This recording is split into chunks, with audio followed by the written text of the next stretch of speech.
Wagwan, me people, quick thing before we kick off. The views where you hear upon the Father to Father podcast, them strictly for why, the hosts, guests, and contributors. Them now represent Catholic Notebook, Spirit Stream Studios, the Diocese, University, or any affiliated groups. You see me? And remember, this podcast is strictly for adult ears, so listen up with discretion. Welcome to Father, where life and faith meet. A place for the soul, where wisdom speaks. Hope in the message, strength in the beat. Welcome to Father, where life and faith meet. Hey, what's going on, man? Hey, what's up? Back in the studio, back in the booth. Hey, welcome to the show, everybody. I'm Dr. Giovanni, and with me is my right hand, my main man. My God! Father Greg Lambert. What All you hear is... It's just a little bit of wine. It's just a little bit. It's that time of week, ain't it? It's that time of week.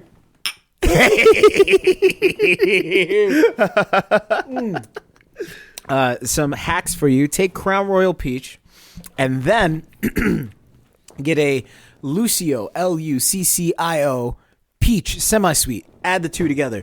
It changes your life. If you put it on some ice, even better. You want to have some more fun with it? So he goes, and if you really want to expand your back, go ahead and hit you with. Hey, listen. Get some peach ice cream. Oh my God! Come on, And drizzle on some peach schnapps. Woo! Woo! Oh my God! Yo, that thing gonna make your toes curl in like it feels so good. It tastes good. And you know what else feels good, everybody? Open up a second browser. Oh my goodness. Get 1, 2, 3, 4, 5. That's 5 stars, everybody.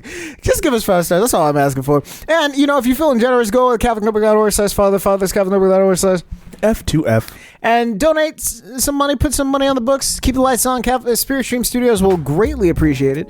You know, we doing numbers. We're doing numbers. So, you ready to get started, man? Always.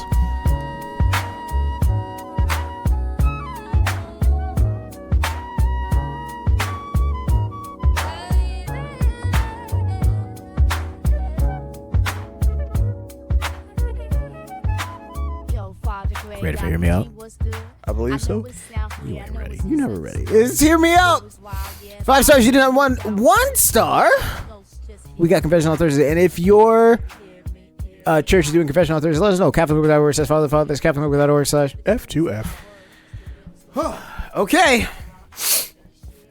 I was pre-warned on these Hear Me Outs. I don't know why, but in the email it said like, hey, yo, just read them all the way through. I was like, okay. Okay. But hear me out. I'm not jealous of my best friend's wedding. I just slept with the groom for closure. Oh my gosh. Oh my gosh. Is this how we're starting? That's how we're starting. She didn't even hide it in the title. Usually in the title it's like, oh, okay, cool. We'll see what ends up happening. Nah, it's straight from the very beginning. From the jump, bro. Sometimes the title they go like, I didn't say like, yo, but hear me out. I'm not jealous of my best friend. I just like the groom. Like something like that. Yeah, something like that. But nah, this one's like, nah, I just slept with the groom for closure. Okay, I guess we can do this. Hi, Confessor Kelly here. Hi, Kelly. They call themselves confessors, dog.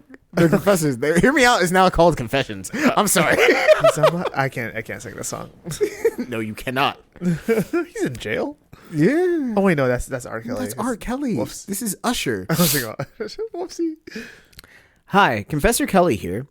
Okay, so before anyone starts typing long paragraphs or Father Greg starts sighing, please breathe. Let me finish. It's not what you think. The title isn't what.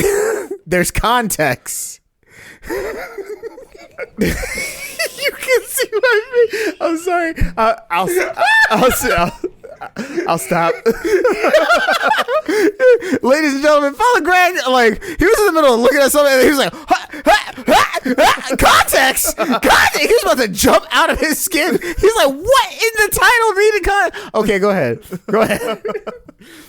All right, so my best friend Chloe and I, we've been through a lot together. We grew up together, went to college together, shared everything together. Dorm rooms, I'm not saying that. Boyfriends, accidentally. Trauma, playlist, you name it. And yeah, one of those shared boyfriends happened to be her now fiance, Ryan. It was college. Stop breathing, Father Greg. That's what she said. It was college. Stop breathing, Father Greg. He and I dated for like 8 months before they met. It ended fine. No drama, no cheating, just bad timing and too much tequila. Then Chloe came along 2 years later. They fell in love. And I was like, all right, cool. Circle of life. I supported it. Yes, queen. I helped her pick a dress, the venue, the invitations, like a good friend. Good. I'm the maid of honor. Good. Then the bachelor party happened. She asked me to keep an eye on everybody. Keep everybody in line. Keep the boys in line. Since I'm the only one they trust not to post dumb stuff on the internet.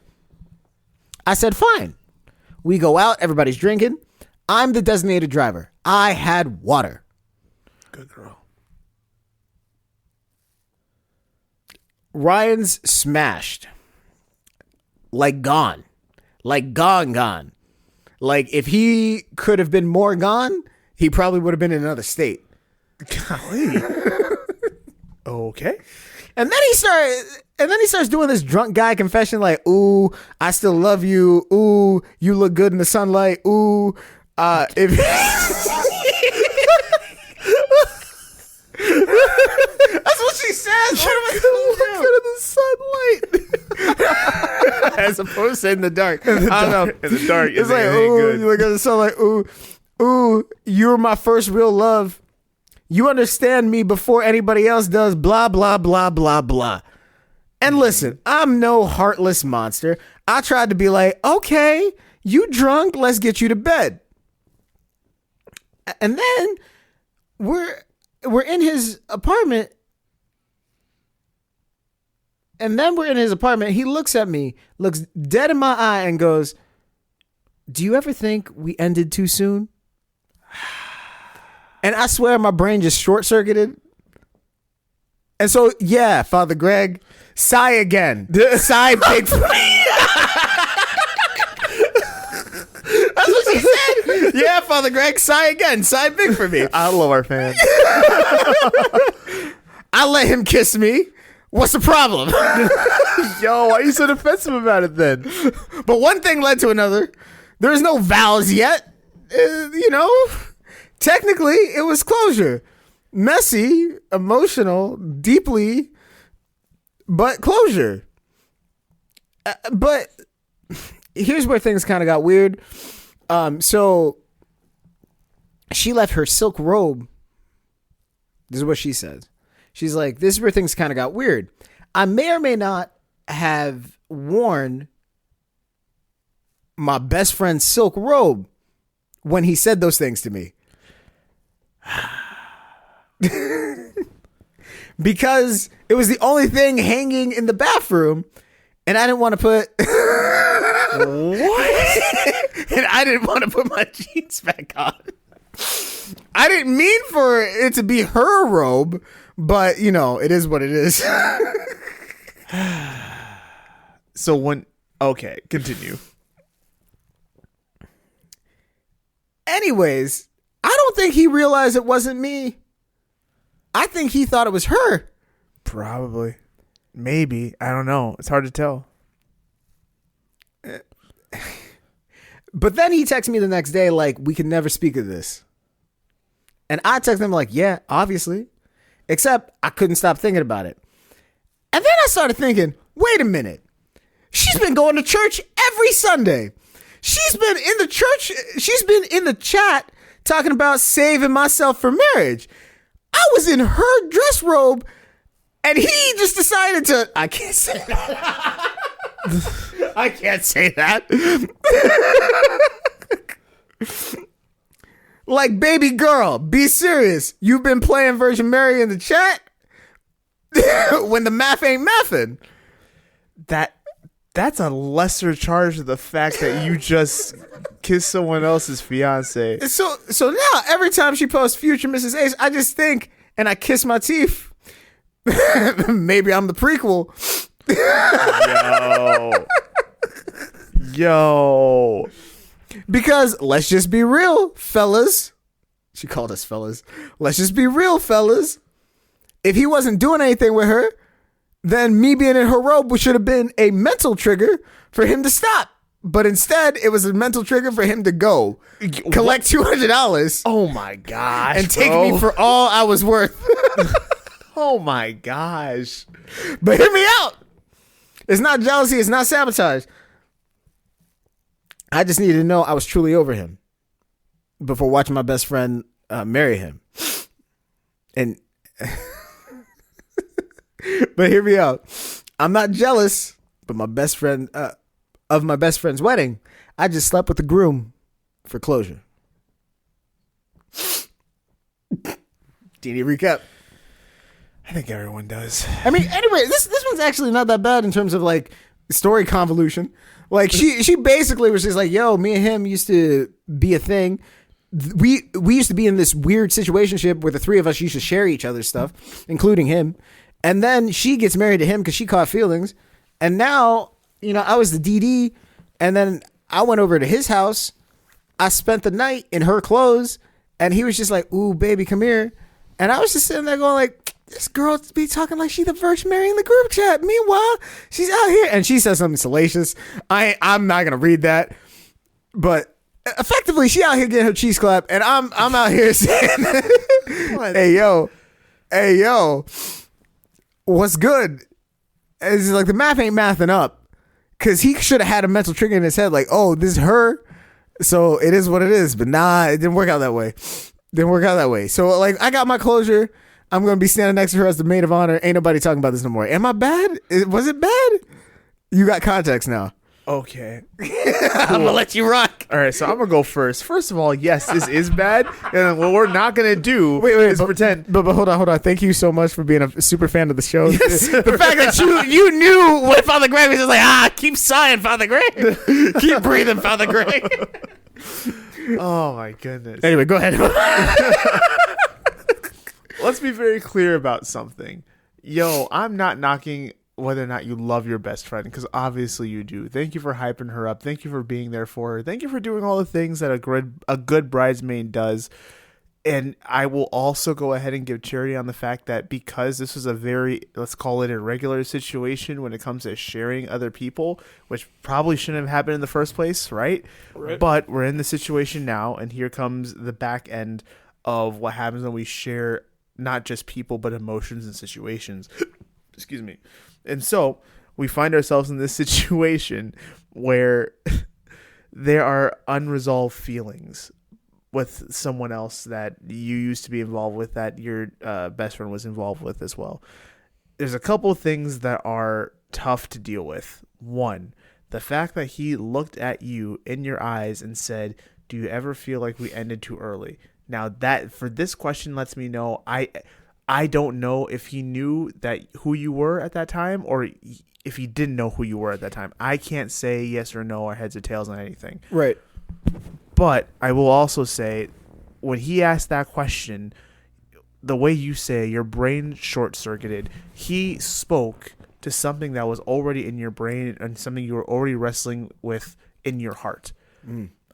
You and I talk about this a lot, and this is like an argument that I have. We've had this long discussion about alcohol and being inebriated. Oh, yeah. I mean, sorry, not inebriated. Intoxicated is what I mean Yeah. to say, right? And so there have been people, and I hope I don't piss anybody off by saying this, but there have been people who say that they do dumb stuff when they're drunk, or they don't mean to say the things that they're doing because they're drunk. And Or all of a sudden, I start liking people of the same sex yeah, when I'm drunk. exactly.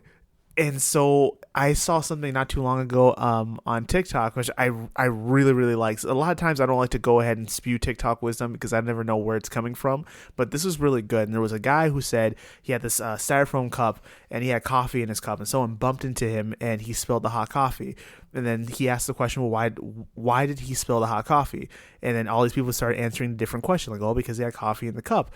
And he's like, yeah, perfectly. Because he had coffee in his cup. And then everyone got confused, like, okay, so what's the point? Like, well, if he had orange juice in a cup, then he would spill the orange juice. If he had apple juice in his cup, he would have spilled apple juice. If he had water, he would have spilled water, so on and so forth. The reality is, when someone agitates you, when someone messes with you and bumps you off course and messes with your life or makes contact with you, whatever you're carrying is going to be the thing that comes out. It's the way that we manage our emotions. So, for example, this man got bumped, hot coffee came out. Say hot coffee is anger. So when you get bumped, the first thing that you say when someone agitates you and it comes out with spewing hot white anger, that's because that's what you're carrying. It's not what triggered you, it's what is within you already, right?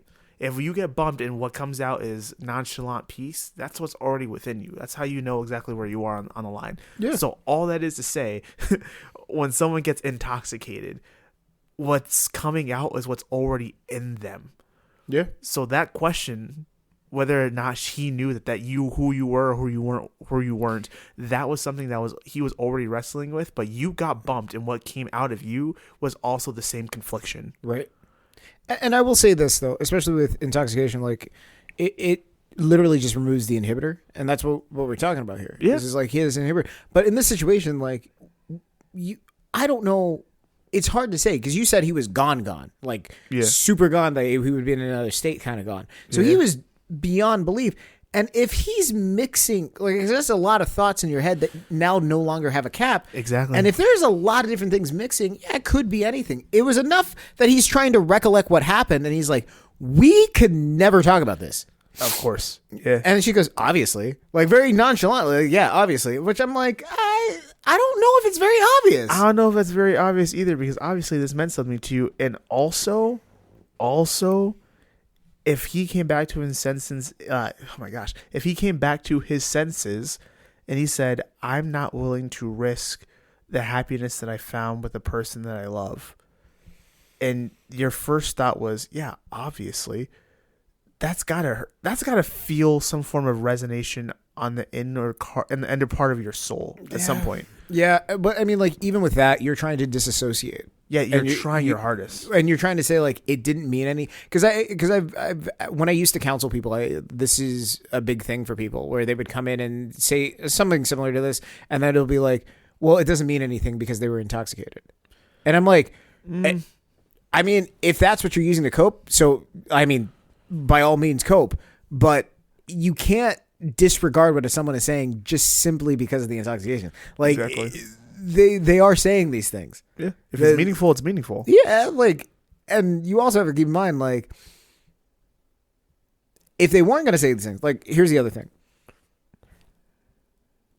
I've never eaten a red dragon fruit. Yeah. I've never had a red dragon fruit. I've always had the white flesh dragon fruit. I've never had a red dragon fruit. I've never had an orange dragon fruit. I would not be inebriated talking about red dragon fruits. Yeah. Or orange dragon fruits. You see what I'm saying? Mm-hmm. I've never been to Tokyo. If I'm inebriated, I'm not talking about Tokyo because I don't have that experience. Your brain does not work in a realm where they start creating experiences. It drags thoughts that are already there and just pushes it out. So if I'm telling you like, hey, I don't like you, and I'm inebriated, that's as close to the unvarnished truth as you're going to get. Yeah. Because when I'm not inebriated, I have filters that say, don't say this, don't say that, say it like this, couch it like that, diplomatically say it like this, like avoid the conversation altogether. Mm-hmm. But if I'm drunk, it's like, hey, yo, your fade is ugly. And for that reason, there are some of those individuals who you guys know, you have friends who you go out with and who've probably had way too much, and when they do, they become a problem. Not just because of what they do, but because of what they say. And you got to go back and try and play bridge maker with these random people. Like, hey, listen, I know Sarah she got a little bit, she had a little bit too much to drink last night, and she made fun of your entire family line. Listen, she didn't mean it that way. She didn't mean that you don't have a gene pool, you have more of a kiddie pool. She didn't mean to tell you. She didn't mean to tell you that you are drafted from Oompa Loompas. She didn't mean to tell you that you and Danny DeVito are in the same group chat. She didn't mean to tell you any of that stuff. She's a really nice woman. She goes to church with us. Like that's it. But we all have a person like that. Yeah, we do, and it's just straight up facts. Like, I'm not gonna hold you. Like, some of the wildest conversations I've had has been the debriefing after someone has had a wild night off, where like here's one that comes to mind. Mind you, these are other counselors that are sitting in the room, right? So this is back when I used to work as a counselor, back in the facilities and all that stuff. We had a meeting, and it's a regional meeting where all the counselors show up. It was like once a year, big thing. I'm sitting at the table, and it was already day 2. We stayed at a hotel. Day 2, right? They went out to drink last night, like the night before, and I was just like, all right, whatever. I'm not going to do it. I had a glass of wine, and I'm like, you all are boring. So then I went back up, and I started watching anime. Next morning, homeboy comes up and goes, so you really think my head looks like a pea that's been pushed out of a pod? What? And I stopped. I was like, this is interesting. It's like, yeah. It's like, you really think my head looks like a pea that's been pushed out of a pod? And the person responding back is a girl. She goes, yeah, I do, actually. I'm kind of glad that came out last night. You're ugly. I was like, hey, yo. And he's taken aback. He's trying to be strong. He's like, he's crying on the inside. He can't take it, poor guy. He's trying to be strong. He's like, I have strong genetic features. She goes, your whole family looks like smushed peas. Oh my god! And I'm glad that we got drunk last night and this all just came out, because I've been thinking about this for years. Oh. I was like, that's not gonna go well. Yeah, nah. They can't be friends. Like they can't. But they were sitting as chair and vice chair of the committee, so I had to just sit there and be like, the chair and vice chair don't like each other. Okay. Well, the relationship is going to be platonic. Yeah, forever. So what do you give it? I don't know. I'm giving it 2. Yeah. That sounds about right. I'll give it a 2 as well. Because I'm like, I can't say that you had straight malice, because you didn't go into this with malice. You wanted to just do your job and your responsibility. She wanted to do her job. Yeah, that's why she put on the silk robe and slid into the spot. Yeah, she did her job. What? She drank water. She was going to DD. She was ready. She was prepared. It's just that you folded at the 1 yard line. Like, yeah, she was fully hydrated until she wasn't, because he looked her in the face. He looked her in the face and said, do you think we ended too early? And she folded like a lawn chair, dog. Yeah, she did. Folded like a lawn chair. You get a 2. Listen, you get a 2. Did we get it right? Did we get it wrong? Capital without errors. That's one of the following. Capital without errors says F2F. But hear me out.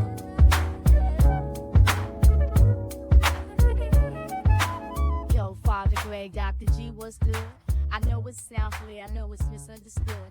The story's wild, yes, out there, no doubt. But just lean in close, just hear me out.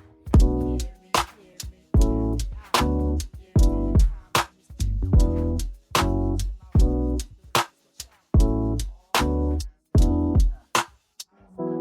Back when I needed a man, all I got handed was traps. Said boy go be great, but gave me no pass, so I bled from the faith I ain't know I still had. Good advice don't come cheap, real ones ran wisdom don't tweet. Now I walk through the dark trying not to repeat the same fake love that they handed to me. They come to me now like I know the route. Big bro, what's the play, can you help me out? And I try not to laugh, but I see myself back when I was broke begging somebody else. Ain't no manual for this, just pressure and heat. You get burnt by the ones that you thought brought peace. Told my little man, don't believe what you see.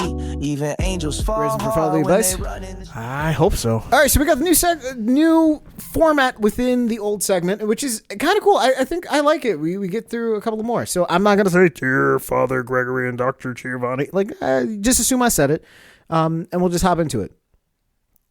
All right. Whew. Our parish book club has split into two factions. One, Team Flannery O'Connor and Team C.S. Lewis. It started off as a friendly debate, and now people are subtweeting each other. People are writing in the prayer book shade against other people. What? Someone sliced someone else's tires. Yeah.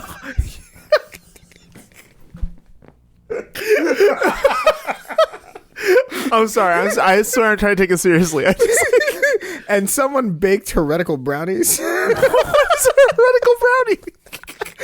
They put, I don't know, I'm tired. Is it a brownie with only like what, 2 dots on it? Like 2 sprinkles No, instead of 3? it's gluten-free brownies.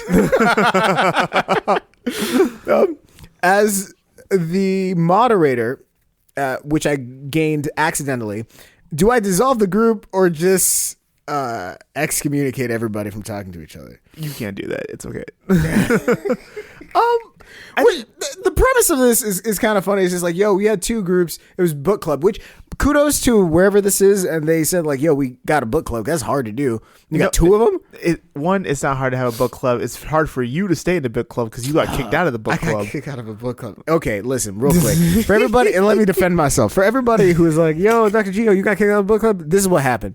I went to a book club because they're like, yo, let's have a book club at the local parish. I said, fine. So I went to the book club. It was just me in a room of like 20 women. I was not mentally prepared for that, but I was like, whatever. I sit down in a room. I don't say anything. Week 1 goes by. I don't say anything. Week 2 goes by. I don't say anything. It's in the middle of the winter.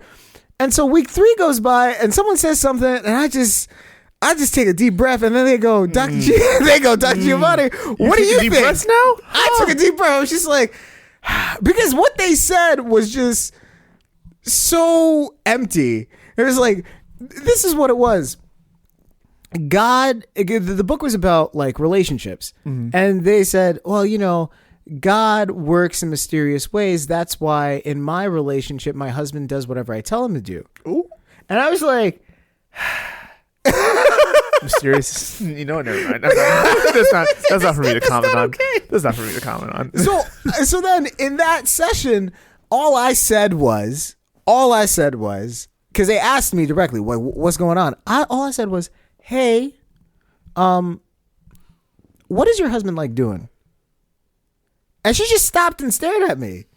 And she's like, I don't know what that has to do with anything. I'm like, you said your husband does whatever you say, right? Yeah. So what does he like doing?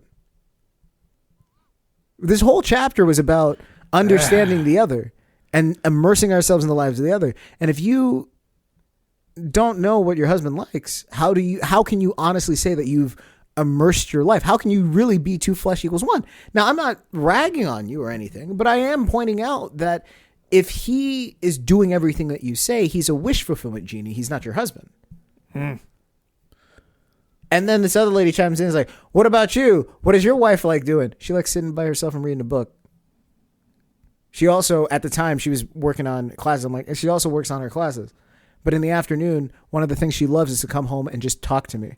She doesn't want me to say anything. She just wants me to be there and engage. So regardless of how my day is going, she wants that level of engagement. Someone's folding laundry right now and it hit him like a ton of bricks. Yeah. and then she's like, like she just hit it with a And then another lady's like, oh, really? Like your wife likes flowers? Absolutely not. If I gave my wife flowers, she would accept them gracefully. But then they sit there and she just kind of looks at it like, why? Well, and so like, it went on like that. And basically, we had a great discussion about like, do you know your partner? And how well do you know your partner? Right? Then the next week, it was a snow day. Like next week, snow. We couldn't go. It was packed. We had like 2 feet of snow. It was ridiculous. They cleared it all out. We're going to have it the following week. There is a big bulletin. Book club is female only.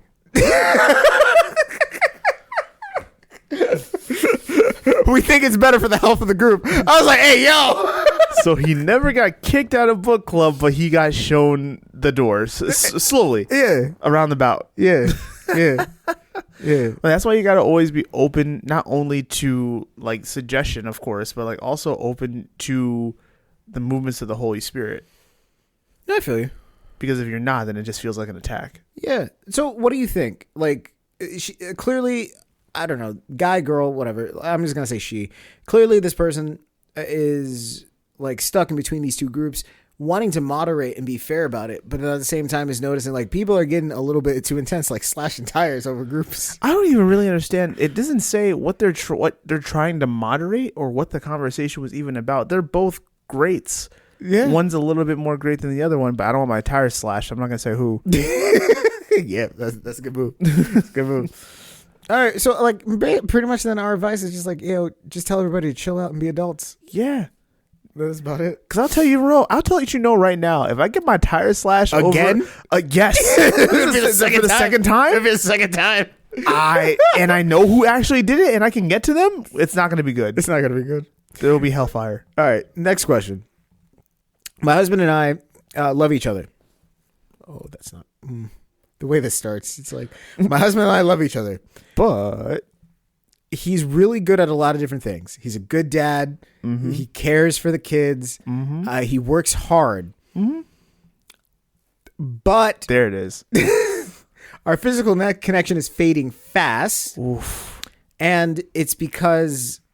And then redacted. Oh. Like, okay. it's because of bottom pieces, effectively. Oh, okay. I've read a lot of Catholic marriage blogs and tried holy romance challenges, but it doesn't fix the facts that what's small is small.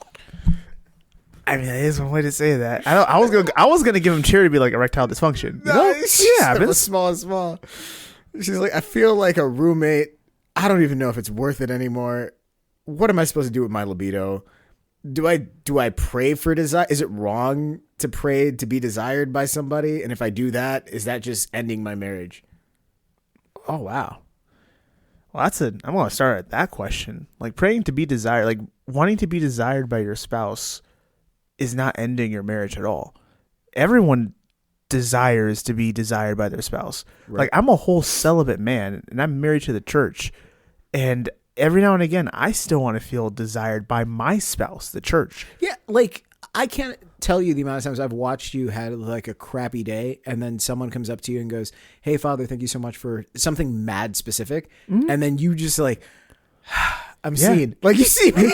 Yeah, like, and that's the way that the way I would say that God romanticizes me. Yeah, like the way that He wrote, like the way that the divine other romances me and fulfills me and keeps my vocation going, like the way that water hits a flower and cultivates. It's so incredibly important. So please don't, and I know we're making a whole lot of jokes, but please don't go ahead and throw sex out the window as if this is something that will allow your marriage to flourish, because that's not going to happen. But like, legit, for her situation where she's just basically like, yo, he's small, like, and it's not doing anything for me. Yeah. So like, but I'm losing passion, and I want to have passion for him. And I'm reading all this stuff, and I'm trying to get into these challenges, and I'm doing all this stuff, and it's just not clicking, and I don't know how to make it click. Mm-hmm. Well, I mean, we said before, hey, we're faith and reason. You got faith and belief in your husband. You got faith in your marriage. You got faith in your sacrament. But also reason tells us you need what you need. Like, physically speaking, the end is the sex. You have the foreplay, and then the end leads to the sex. If the sex isn't satisfying, or by literal definition in this situation, you're not getting the orgasm that you need, you're not in it, like you're not connecting with your other spouse, your significant other. Right. Well, there's a couple of different ways we can address that. So like within the actual catechism, it does say that foreplay and as well as simulation can occur after, I want to say after, right? After the sexual act. So there is help that can be done here. And you're, of course, married. So you tell me, like, how does that work for you? So like pretty much, all right, because I did this whole deep dive on it because I was just like kind of frustrated because I'm like, what does the catechism say about like manual stimulation and all that stuff, right? And then you look at it and it's like, yo, you are supposed to, everything you're supposed to do within marriage is supposed to seek procreation. Correct. Like you can have pleasure. The Yes, of church course. doesn't condemn you to have pleasure or anything like that. It's a like, so basically the catechism says like, yo, mutual stimulation is fine. While it's within marriage, as long as it's leading to procreation. Mm-hmm. The thing that pissed me off was like women have a carve out in the catechism. And in sounds that right. specifically, they are like, let's say you had sex and the woman didn't achieve an orgasm. She could be manually stimulated by her husband in order for her to achieve an orgasm. That's okay. Yeah. But a man cannot be manually stimulated if he did not achieve an orgasm. The church pretty much says like tough. And I was like, hey, yo, that's not. It is what it is. But like it makes sense because if the man has the seed and the seed's not supposed to be spilled on the ground and all that stuff, then it makes sense. Mm-hmm. In your situation, Boo Boo, I'm just gonna be honest with you. Like, make life exciting for you and your husband. Yeah. Like, make the actual marital act fun, and you just need a hard conversation with him to sit here and go like, listen, you don't satisfy me. Yeah. You don't satisfy me. And I'm not going to sit here and lie to you to say that you do. You don't satisfy me. However, what we are going to do as a couple is figure out what satisfies me. And I'm going to figure out what satisfies you. And let's explore together. Let's have some fun. Let's do these things. And provided that we always end with you finishing with me and that's it. I'm saying this in the most tasteful way I can possibly say it. Like, as long as it ends in the proper act of procreation, hey, we're fine. Exactly. We're fine. And so let's have fun with each other and figure it out. Use toys, use this, use that. That's all permitted when you're married because it's all trying to help you gain closer to each other. And that whole journey that you're going to have with each other where you're trying to like say, hey, I want to love you physically. I want to lust after you physically. And it's like, okay, cool. Because I guarantee your husband's sitting there going like, all right, say less. And there could be reasons, there could be things that he could do. It's possible. One of the best weight loss things I've ever seen out of guys is when the wife starts chasing after the husband. Then all of a sudden the guy thinks, I should go for a walk. I should go through this. I should go through that. Because then it becomes this thing of like, I want to look better. I want to feel better. I want to be better because now she's chasing after me. On the flip side of it, he starts chasing after her a little bit more. And I think that gets lost in it. The psychology of it gets lost because in our culture, we're told is like the man has to chase after the woman relentlessly. And it's like, yeah, to a point because there's another person on the other side of this. Yeah. So that's what I'm saying. You want to add something? No. That's very well said. All right, cool. All right, one more, then we'll get out of here. Let's do this one. This is lighthearted. I volunteer in every ministry: lector, choir, youth, catechist, bake sale. People call me the backbone of the parish. But lately, I dread walking through the front door. I feel exhausted. I feel used. I feel underappreciated. And it's seeping into my prayer life. I want to do these things because I want to feel connected to my church community, but it seems like all I've done is signed up for endless work with no pay. How do you know when it's time to just let things go? How do you know when it's time to rest without feeling like you're quitting on God or quitting on the community that you want to be a part of? Martha, you are anxious about many things. You know what? That's a good comment, though. That's literally what it is. Yeah. Like, listen, service to God looks like a plethora of things. God has obviously given you a whole bunch of gifts and also the gift of service. However, God did not tell you to have this gift of service so that you can burn yourself out. You said yourself you want to be connected to your faith and connected to your church by the things that you do, by giving service to God's people. That's wonderful. That's admirable. Keep doing that. However, And as a priest, I see this all the time. There are people who are very zealous who want to go ahead and do that. That's not a problem. Is that when they get too involved in too many things, people start to look at them, and because we're human, because we're sinful, they start to take advantage of them, and they start to look at them as a consistent clog in the machine. That, yeah, I can let this drop. I'm going to try my best, but I can let it drop because Sarah, inserting a random name, will always be there. Right. We know that she will be one of the 12 people, one of the 12 apostles who will be making this bake sale go. They just go to you first because they are used to seeing you. If God gave us the gift of yes, to be free to accept things, he also gave us the gift of no. And the gift of no is going to be really good for you to, one, keep your mental health pretty sharp, but two, to allow yourself some distance to be able to enjoy the things that you're doing now and not thinking about the next 3 things that you got to do while you're doing something, because then all the joy gets sapped out of it. If you love baking and you like to do stuff with the bake sale, then do the bake sale. But the last thing we want is for you to be doing the bake sale, thinking about lecturing, thinking about altar serving, thinking about bringing up the gifts, thinking about all this other stuff, and not enjoy the service that you're giving to God and to his people. Learn how to say no. And also, you are the backbone of this parish. You are. I can already tell. Not just by the things that you do, but by the care in which you do it with. Yeah. Don't lose the care, because if you lose the care, then everybody else wins. Yeah. And honestly, why are you doing it?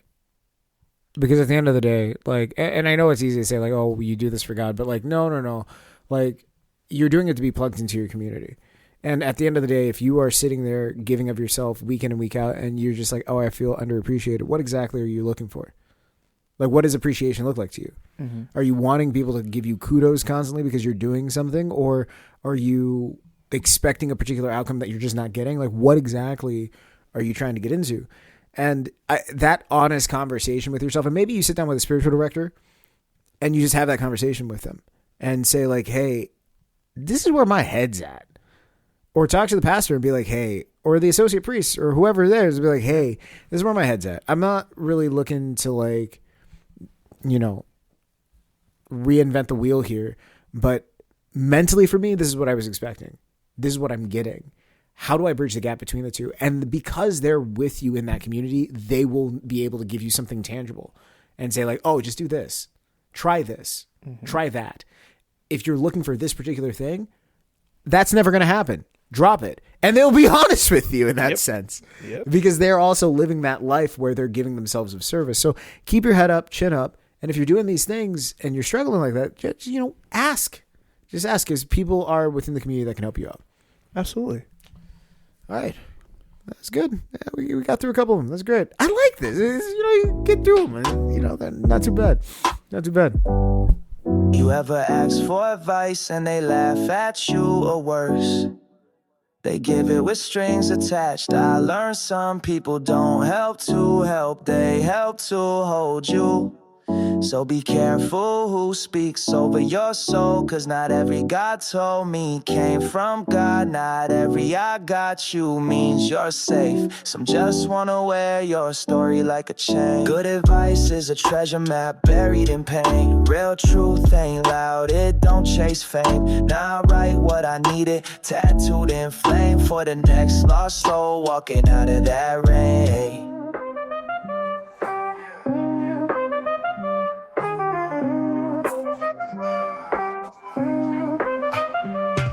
All right, so Catholic Open Research Union did the 1-2 thing. They asked Catholic people all over the world, hey, finish this sentence. I love my pastor, but ...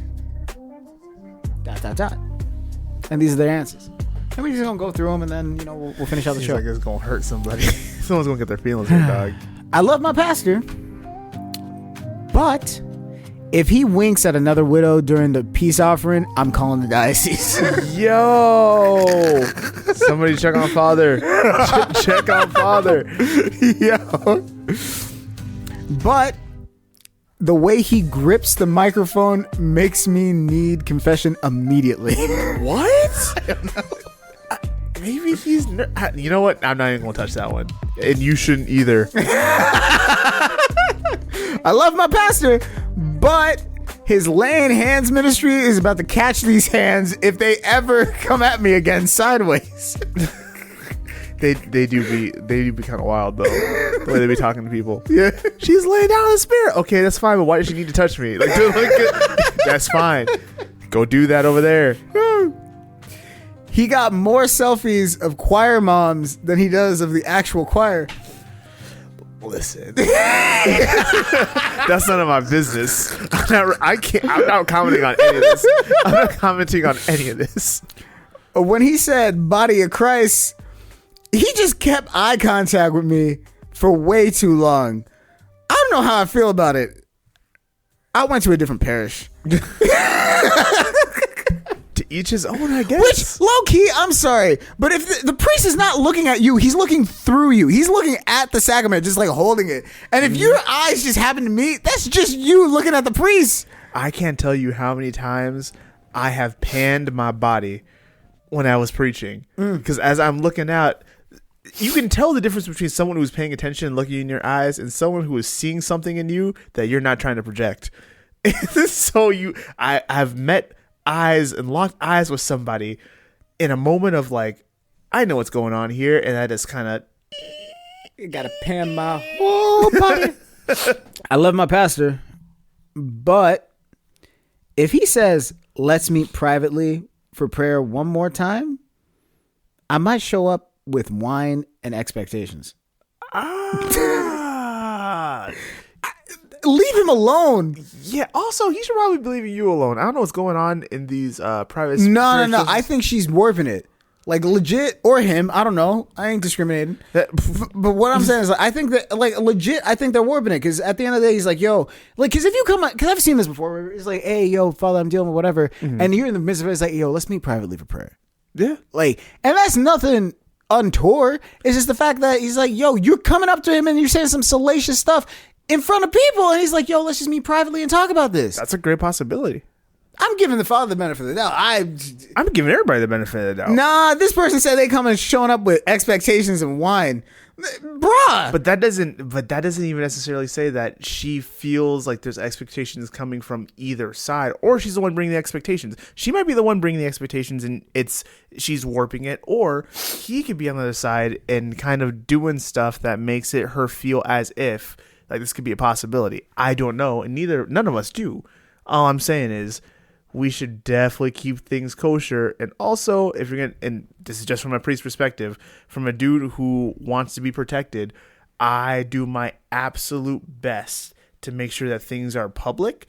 And then when I invite someone to the office, I got increment, like we're gonna meet. We have 2 chairs that are right directly in front of like the plexiglass door, right, so that you can see exactly what's happening within my office if the door is closed. If I want privacy, but any single person can walk by and say, "Oh, Father Greg is meeting with this exact person," and that exact person's name is on my schedule, so I'm not hiding a single thing. Yep.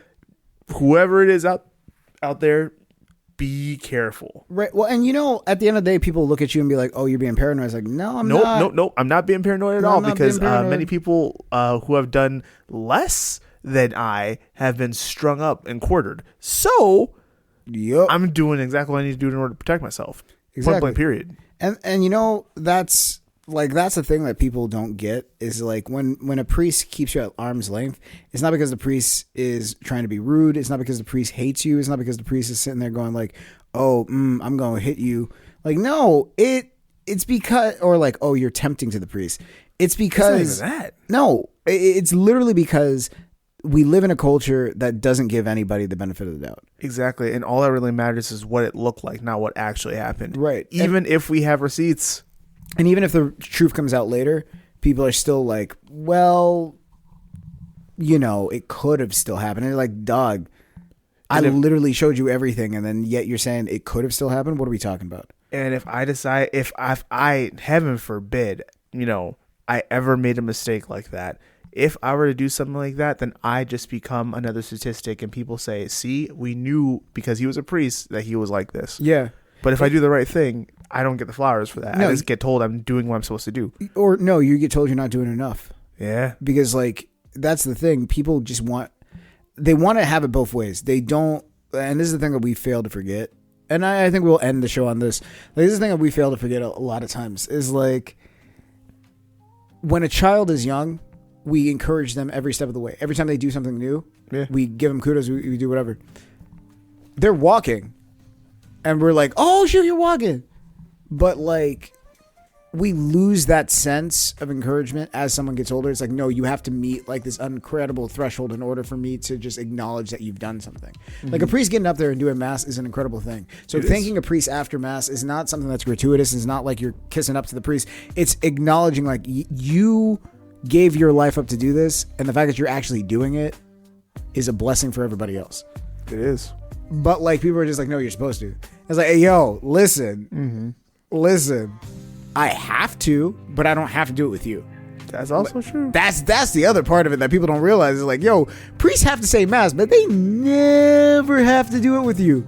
They can do it by themselves if they really wanted to. Because I've met priests that have mastered the art of isolation. It's not a good thing. No, it's not. But at the same time, it's like we take it for granted because we just expect it to always be there. Where life and faith meet. Yeah. And when things change, it becomes really difficult and really hard. Yeah. But let's get out of here, man. It was a good show.